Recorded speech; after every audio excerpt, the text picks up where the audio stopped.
Bonjour à tous, donc bonjour Bernard Kouchner, livre important, intéressant d'Anne Michnik, donc journaliste, intellectuel et dissident polonais, l'une des grandes figures évidemment de la déstalinisation, et vous donc Bernard Kouchner, vous avez été plusieurs fois ministre de la Santé, des Affaires étrangères et vous publiez des mémoires croisées à la édition.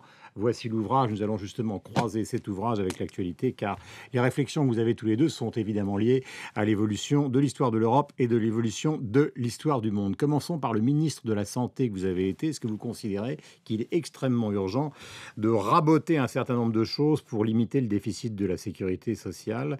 Je pense au congé parental, par exemple, particulièrement. Bien sûr, si on veut l'équilibre des comptes, il faut bien dépenser moins, ou alors demander plus d'argent aux Français. Mais surtout, je crois qu'il faut leur expliquer. D'abord, nous vivons beaucoup plus longtemps que nos parents. Nous avons gagné 15 ans en 30 ans. Nous dépensons plus d'argent parce que les procédés diagnostiques et thérapeutiques, les grands progrès en thérapeutique et en diagnostic coûtent très cher. Voilà, il faut expliquer et savoir ce qu'on veut. On a l'impression que le gouvernement actuel, finalement, les Français ne sont pas contents qu'on vienne sur les acquis sociaux. Et de l'autre côté, les professions médicales, demain, c'est les pharmaciens. On les sent vent debout aussi sur leur statut. On parle des malades ou on parle des praticiens? Non, mais c'est les deux qui sont finalement... Justement, parlons des malades, c'est quand même plus important. Donc vous, les pharmaciens et les médecins pas contents de Marisol Touraine du gouvernement, ça vous est égal? J'en tiens compte, non. Mais enfin, vous êtes médecin, vous? Pardon, oui, alors. Non, mais attendez, qui est malheureux, le malade ou le médecin? Les deux. Non. D'abord, le patient. Pardon. Non, mais je parle d'un point de vue politique. D'un point de vue politique, c'est un moyen de pression, bien entendu. Tout se modifie, y compris la pratique de la profession de médecin et même de pharmacien. Donc, il faut parler avec eux. Mais c'est pas simple. Tant qu'on ne dépensera pas plus pour la santé, les gens ne seront pas contents. Parce que même si vous avez un petit accident de vélo et que vous voulez qu'on vous fasse un IRM, c'est votre fils ou votre fille, eh ben ça coûte plus cher. C'est simple et net. Regardez, il y a plusieurs médicaments nouveaux contre les conséquences de l'hépatite C. Ça coûterait au moins 50 000, sinon 60 000, sinon 80 000 par patient. Peut-on se passer de cela? Il y a 130 millions de gens ou 150 millions qui, potentiellement, dans le monde, devraient en bénéficier. Et la réponse est non. Alors, non, on ne pourra pas à un moment donné. À un moment donné, on devra évidemment accepter ces patients, accepter la thérapeutique, accepter le prix. Alors, il faut équilibrer. C'est difficile, bien sûr, c'est très difficile. Marisol Touraine fait ce qu'elle peut. C'est à chaque fois le même problème. On ne veut pas augmenter la CSG parce que ça se voit. Ça fait beaucoup. Donc on tourne autour du pot. Exact. J'ai plein de questions parce que les sujets ne manquent pas. Et là, je continue avec le médecin. Vous voyagez souvent en Afrique, Ebola. Mais un mot, hein.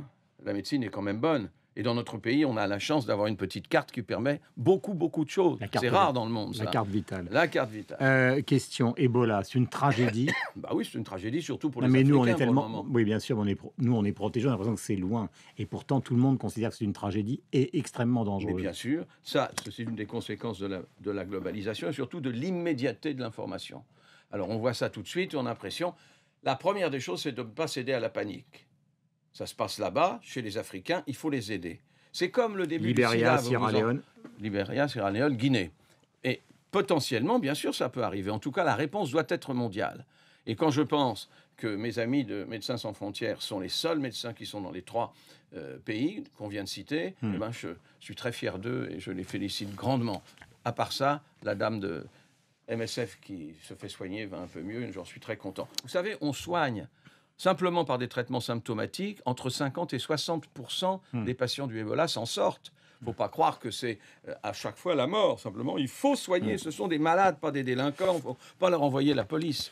On parle du livre maintenant. Beaucoup de gens qui regardent la télévision le samedi soir vous ont vu vous engueuler. On a l'impression que vous avez envie de casser la figure d'Émeric Caron chez Ruquier. Oui, je crois que ce n'est pas bien de provoquer les gens de cette façon. Ça crée dans l'esprit du public, évidemment dans l'esprit aussi des protagonistes, une espèce de combat de coq stupide et vraiment contre-productif. Qu'est-ce que ça veut dire? On vous a senti au bord de la crise de nerfs, pour reprendre l'expression. Au bord de la crise de nerfs, j'avais envie de lui casser la gueule, oui. Mais enfin, vous vous rendez compte, j'ai fait que du mal dans la vie, moi.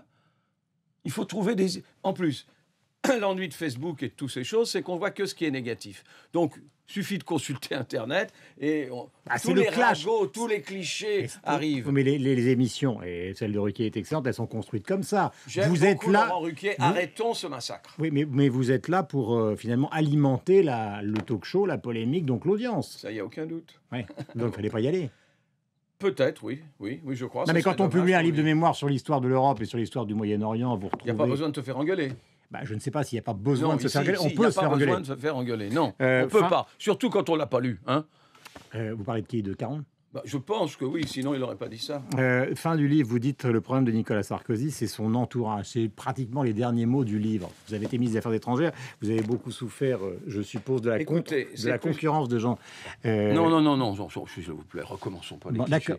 La gauche et la droite en France doivent absolument jouer à la guerre civile. C'est vous qui l'avez écrit. Oui, mais c'est pas ça que ça veut dire. Ouais. Ça veut dire qu'à un moment donné, j'ai cru, et j'ai eu raison, je crois, et je pense que si ça se faisait maintenant, ce serait très nécessaire, qu'il y ait une entente minimum entre la gauche et la droite pour que des réformes puissent passer, car la crise est grave. Bon, je pense que c'est comme ça qu'il faut faire. Nicolas Sarkozy a offert l'ouverture, et il y avait 6 socialistes, enfin 6 personnages de gauche qui rentraient, je trouvais ça bien. C'est ce que je souhaitais, je l'avais écrit dans un livre avant les élections, à destination des socialistes. Malheureusement, même si ça a bien marché entre Nicolas Sarkozy et moi-même, et si on s'est bien entendu, et je crois qu'on a bien travaillé, après, la gauche, petit à petit, a trouvé que j'étais un traître, et la droite ne m'a pas accepté. Voilà, c'est comme ça. Il n'empêche... Mais est-ce que vous avez l'impression que c'est encore le sentiment qui l'anime aujourd'hui, de recréer justement ça, je ne sais pas, moi. J'ai dit impression, j'ai pas dit que vous le saviez. Mais non, mais je l'ai pas vu, moi. Alors j'ai vu quelques extraits. Impression, ai-je dit. Impression, il l'a dit une fois, j'ai l'impression qu'il y a une phrase qu'il a dit, il faut élargir. Mais justement, moi j'ai cru à l'ouverture, après je n'y croyais plus. Bon, est-ce que ça peut être fait maintenant? Je le souhaite. Est-ce que maintenant on peut se dire que... Est-ce que la gauche peut faire passer les réformes à elle toute seule, avec ce qui vient de se faire passer? La réponse est non. Au Sénat, par exemple, la réponse est non. Est-ce que la droite peut toute seule? La réponse est non. Alors ensemble? Mais oui, ensemble. Sur un projet précis de réforme, pas pour dire que la gauche et la droite disparaissent. Mais ça veut dire que l'expérience Hollande est terminée, d'après vous, alors? Non. Non, elle n'est pas terminée. Ça durera 2 ans et demi. Je crois. Non, mais quand je dis terminée, je veux dire évidemment qu'il ira probablement au terme de son mandat. Mais regardez ce qui s'est passé avec la grève d'Air France. À la fin seulement, Manuel Valls, qui pourtant était un énergique Premier ministre et un bon Premier ministre, a dit c'est pas une grève possible, il faut l'arrêter. Mais on a eu le sentiment d'un flottement. Il fallait pas du tout flotter. Cette grève était impopulaire, elle n'avait pas lieu d'être. Elle réformait un peu le pays dans le domaine aérien. Il fallait la soutenir. Je pense que ça n'a pas été soutenu assez, par exemple. Il est évident que vous parlez de l'histoire de l'Europe avec Adam Michnik et de la déstalinisation de cette partie de l'Europe que fut l'Europe de l'Est. Parlons un peu du Moyen-Orient et du Proche-Orient. Il y a un moment dans le livre qui me paraît important, c'est compte tenu de l'actualité, car nous sommes dans une session d'actualité, à propos de ce qui se passe en Irak, en Syrie et les bombardements, vous pointez quand même le problème majeur qui est celui de l'Arabie Saoudite et du Qatar, vis-à-vis desquels on est dans une situation pour le moins ambiguë. Pourquoi? Parce qu'on soutient l'Arabie Saoudite, c'est vraiment une féodalité difficile à supporter. Aussi bien leur attitude vis-à-vis des femmes que leur attitude en général. Et ils soutenaient, avec leur argent, beaucoup de gens très contradictoires. Donc maintenant, ils participent de cette frappe. Je comprends. Je ne sais pas si la frappe suffira, mais commençons par ça. Écoutez, je ne pense pas qu'ils aient... Enfin, ils ont le sentiment, je crois, nécessaire... Est-ce que vous avez l'impression qu'ils ont changé d'attitude vraiment? J'en sais rien. Je ne sais pas s'ils vont arrêter de soutenir des mouvements hétéroclites. Mais certains, c'est qu'ils sentent le vent du boulet. C'est-à-dire que l'État islamique, l'extrémisme, le terrorisme, ne peut pas ne pas s'intéresser au Golfe et à l'Arabie Saoudite. Donc, ils défendent aussi leur peau. Pour le moment, toute la Ligue arabe est du côté de la coalition. C'est bien. Pour le moment, on doit protéger les Kurdes qui acceptent les chrétiens, les Turkmènes, tout le monde, tous les réfugiés. Vous en parlez dans le livre. Oui, au Kurdistan. Ce sont nos amis. C'est la seule démocratie en marche. Alors, je sais bien que c'est difficile, mais la France a très bien agi. Elle a armé, comme les Américains, les Kurdes, pour qu'ils résistent à l'État islamique. Il faut continuer. Est-ce que vous considérez que Daesh est une création, justement, du salafisme ou au contraire de ce qui s'est passé avec George Bush et les bombardements en Irak? Oh, c'est un peu trop simple, évidemment.